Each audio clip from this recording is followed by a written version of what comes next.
দর্শক এ বিষয়ে জানাতে শাহবাগ থেকে যুক্ত হচ্ছেন সহকর্মী আবুল কালাম আজাদ।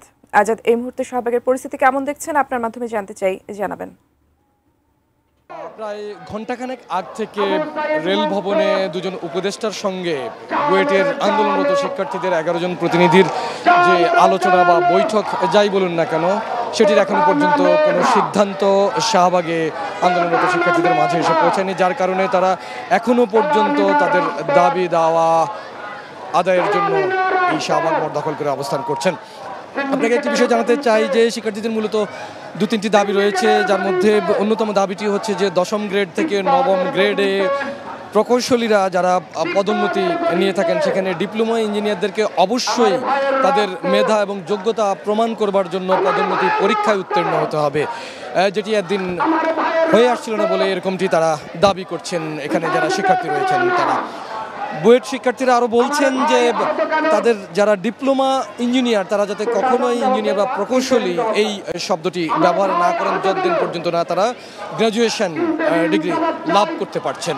তো এরকম বেশ কিছু বিষয় নিয়েই আসলে দাবি দাওয়া নিয়েই তারা তাদের এই জায়গাটিতে অবস্থান করছেন। ঘণ্টা দুয়েক আগেই বুয়েটের উপাচার্য তিনি শিক্ষার্থীদের এই দাবি দাওয়া আন্দোলনের সঙ্গে সহমত পোষণ করে তিনি এই জায়গায় এসে তাদেরকে বলছেন যে প্রশাসনের সঙ্গে কিংবা সরকারের সঙ্গে তারা এই বিষয়গুলো নিয়ে কথা বলবেন এবং এই শিক্ষার্থীদের আরও কিছু বিষয় এখানে গণমাধ্যমের কাছে তুলে ধরেছেন যে আজকে শিক্ষার্থীরা যখন বা আন্দোলনরত বুয়েটের শিক্ষার্থীরা যমুনা অভিমুখে রওনা দেন তাদের দাবি দাওয়া আদায়ের জন্য, সেই জায়গায় পুলিশের সঙ্গে তাদের একটি সংঘর্ষের ঘটনা ঘটে, এখানে অনেক শিক্ষার্থী আহত হয়েছেন। তাই বুয়েটের উপাচার্য বলেছেন যে এই আহত শিক্ষার্থীদের চিকিৎসার জন্য যাতে সরকার প্রয়োজনীয় ব্যবস্থা নেয় এবং তাদেরকে এই ঘটনার তদন্ত করে যারা দোষী তাদেরকে অবশ্যই শাস্তির আওতায় আনার।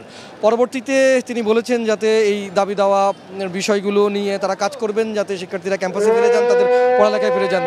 তবে এরই মধ্যে সিদ্ধান্ত না আসা পর্যন্ত অর্থাৎ এই 11 জন শিক্ষার্থী প্রতিনিধি এবং উপদেষ্টাদের মধ্যে যাদের এই দাবি দাওয়া বা বিষয়গুলো নিয়ে আলাপ আলোচনা চলছে এখনো পর্যন্ত, সেখান থেকে বুয়েটের আন্দোলনরত শিক্ষার্থীদের যে দাবিগুলো রয়েছে এই জায়গায় যৌক্তিক কোনো সিদ্ধান্ত না আসা পর্যন্ত তারা এখনো পর্যন্ত এখানে অবস্থান নেবেন এবং আন্দোলন চালিয়ে যাওয়ার হুঁশিয়ারি দিয়ে যাচ্ছেন।